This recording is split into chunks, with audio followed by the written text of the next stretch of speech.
So, what if you could see the future of your health? Not in some crystal ball, but right there in your own blood. Today, we're going to get into a super powerful framework that connects your everyday habits, how you sleep, how you move, to the actual hard data inside your body. Look, this isn't just about adding more years to your life, it's about adding more life to those years. Let's dive in.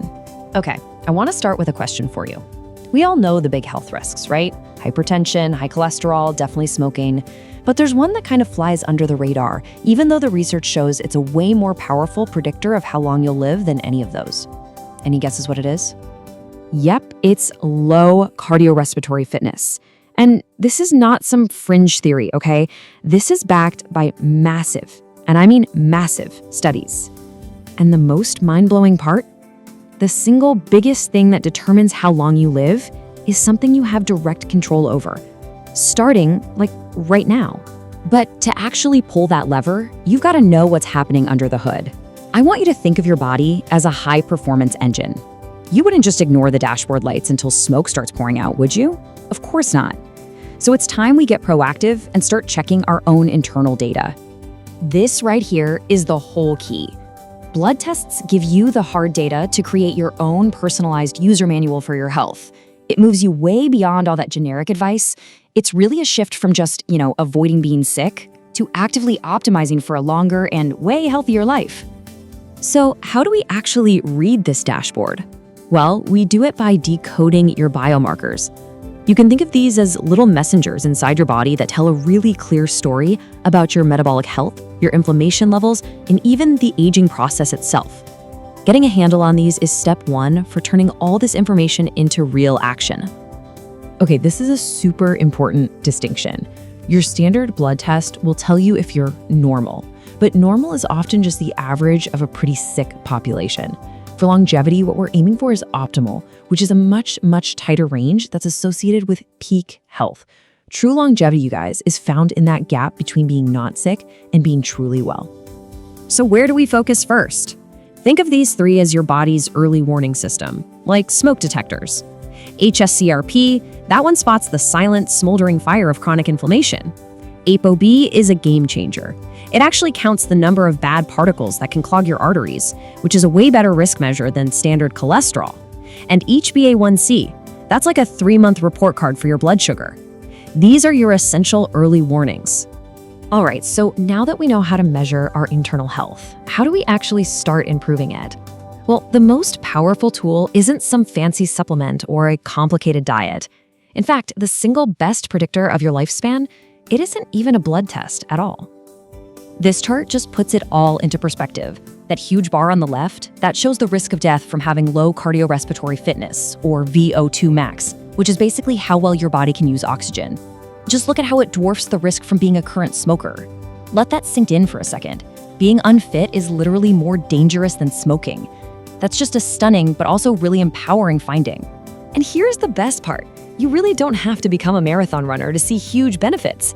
Just moving from that low fitness category to below average cuts your risk of dying from any cause by 50%. That's a more powerful effect than any pill on the market, for sure. It means every single little effort you make, it really truly matters. So what is the most effective way to improve this all-important number? It's a strategy called polarized training. And it's pretty simple, actually. You spend most of your time, about 80%, in what's called Zone 2. That's a low, easy effort. Then, you spend a small but critical amount of time in Zone 5, which is an all-out, can't-talk effort. Let's break down why you absolutely need both. Zone 2 is your foundation. Think of it as steady, conversational cardio, like a brisk walk, a light jog, a gentle cycle where you could still hold a conversation the whole time. You want to aim for about 150 to 180 minutes of this a week.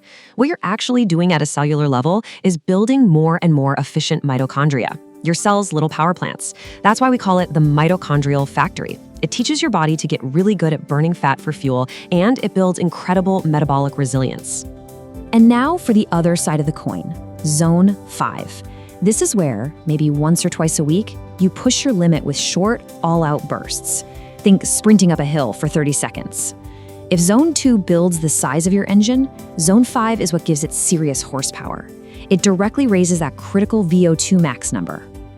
Now look, you can have the most powerful engine in the world, but if you don't give your pit crew time to repair and refuel it, it's gonna break down. That's where our second major lever comes in, sleep. And we really need to stop thinking of sleep as just passive rest. It's the body's master regeneration cycle. It's an active process. You know, one of the most incredible discoveries in recent years is something called the glymphatic system. Basically, think of it as your brain's nightly cleanup crew.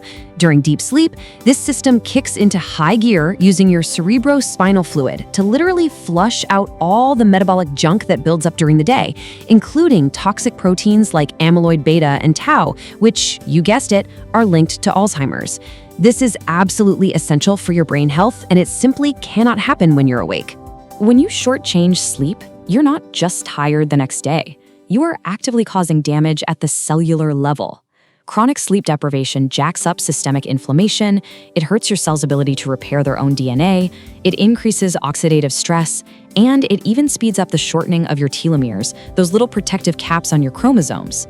It directly undermines all the amazing work you're doing with exercise. And how direct is that link?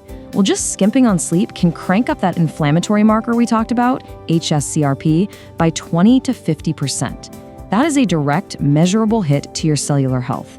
You're basically accelerating the aging process while you just toss and turn. So let's recap. We have the dashboard, our biomarkers, and we have the two main controls, movement and sleep.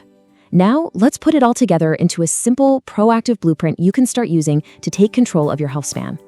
It's a really powerful feedback loop. It's this simple. Step 1, you measure. Get the right blood tests to see your baseline and track where you're headed, aiming for optimal, not just normal. Step 2, you move. Build that engine with a smart, polarized training plan focused on Zone 2 and Zone 5. And Step 3, you regenerate. Make 7 to 9 hours of quality sleep a non-negotiable every single night so your body can run its master repair cycle. Then you do it all over again. Measure, act, regenerate, and repeat. And ultimately, this is what it's all about. This whole framework, it's not about chasing a number on a birth certificate.